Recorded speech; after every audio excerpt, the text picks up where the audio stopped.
Chase, Jesse, James, Grace, Emily, Jack, Noah, Caroline, Jessica,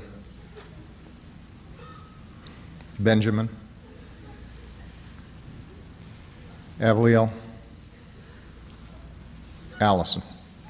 And there they are, the names of the 20 innocent children who lost their lives in Newtown, Connecticut on Friday. President Obama reading off those names during a vigil held in Newtown tonight. The words he offered were for the families in mourning, along with the community of Newtown and the country as a whole.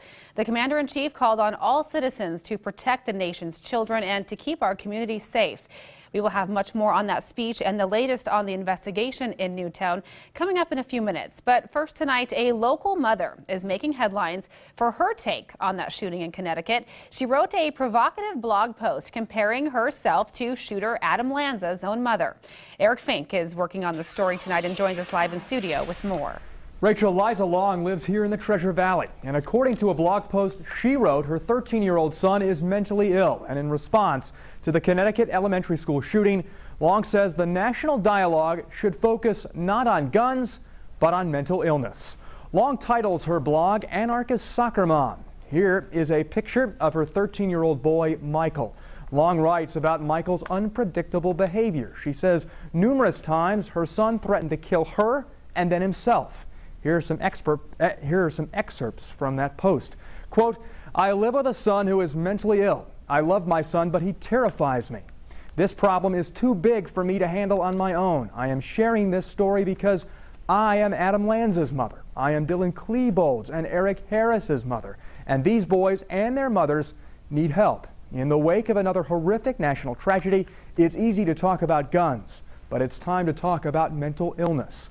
It's time for a meaningful nationwide conversation about mental health. That's the only way our nation can ever truly heal." And since the Huffington Post picked up Long's blog this morning, it is now the most read story on the website with more than 6,000 comments, hundreds coming in every few minutes.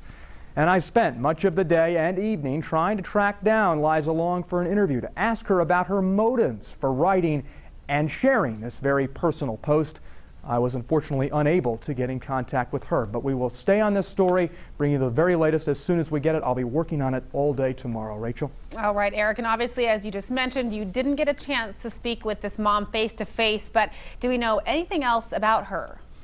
Well, we did some online research and we did discover a lead to where Long may work. Again, I will be on it tomorrow, and we'll have the very latest on this local mother and the national reaction to her very personal blog on today's 6 and on our sister station, Fox 9. All right, Eric, thank you. And in other